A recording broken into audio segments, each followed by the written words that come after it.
Muamalah ma'an nas mabniun alal musyahah.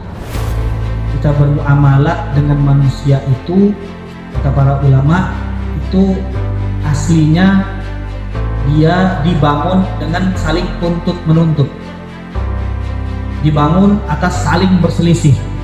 Itu sudah umum. Kenapa di dalam syariat Islam dagang diatur, ada syarat, ada akad, ada ijab qabul. Kenapa ada ijab qabul?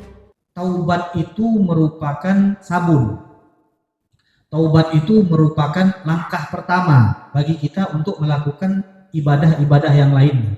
Karena kalau kita bertaubat kepada Allah Subhanahu wa taala, maka urusan kita tadi kadang-kadang ada yang sulit dikarenakan ada dosa-dosa yang membuat urusan kita itu sulit. Bahkan ada beberapa ulama mengatakan berapa banyak orang yang rezekinya disempitkan ternyata gara-gara dosa yang dia belum taubat.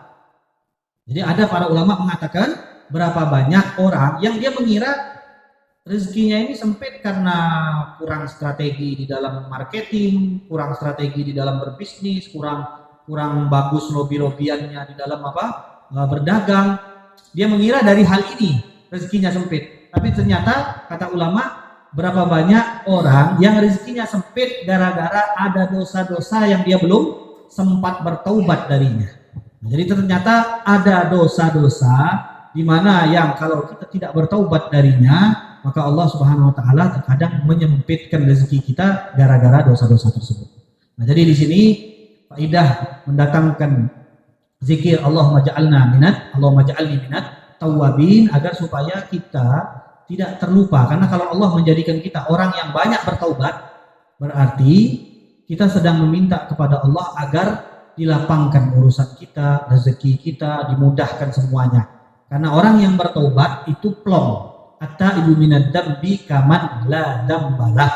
Orang yang bertaubat dari satu dosa, dari dosa-dosa, itu seperti orang yang tidak punya dosa. Jadi cara kita untuk bersih itu sebenarnya sangat mudah. Kita orang Islam, terutama umat Nabi Muhammad SAW, sebagaimana kita ketahui syarat bertaubat kita sangat mudah. Yang penting kita mencabut dari pekerjaan dosa tersebut, menyesalinya, bertekad tidak mengulanginya. Jika terpenuhi 3 syarat ini, maka dosa kita sebesar apapun, sebanyak apapun diampuni oleh Allah Subhanahu wa taala. Nah, kata ulama, kecuali kalau dosanya berkaitan dengan hak-hak manusia, maka Allah tidak akan mengampuni dosa tersebut selagi manusia yang berkaitan itu tidak memaafkan. Contoh, ada pengambilan harta orang lain, pengambilan hak orang lain, tanah, buah, duit, apapun. Kalau itu punya orang lain, maka Allah tidak akan mengampuni dosa yang berkaitan dengan manusia selagi manusia yang berkaitan ini, yang berhubungan ini tidak memaafkan kita.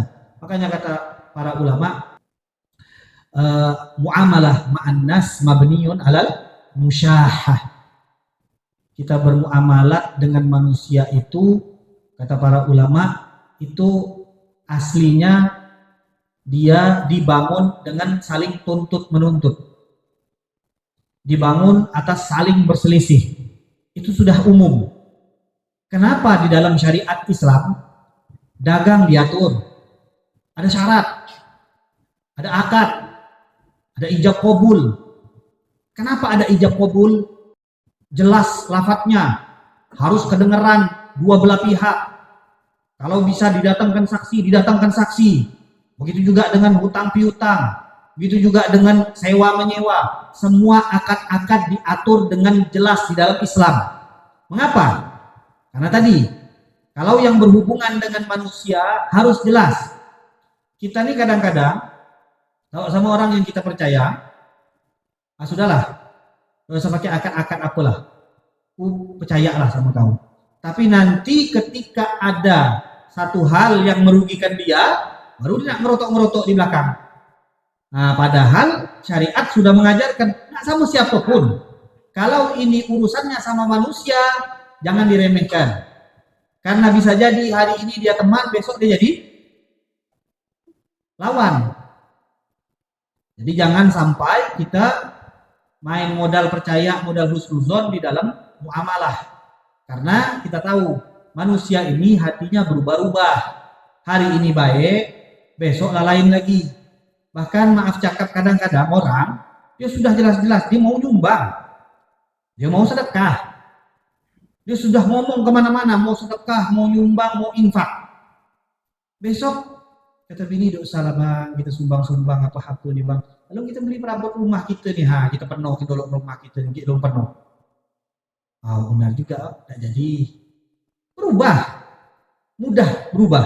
Dan dikatakan bahwa hati kita manusia ini dinamakan qalb likathrati taqallubihi. Karena dalam sehari hati kita ini bisa berubah-ubah. Makanya kata ulama, kalau punya niat baik cepat-cepat dilaksanakan. Nanti banyak bisikan-bisikan, ada bisikan setan, ada bisikan orang yang menyerupai setan, ada bisik macam-macam.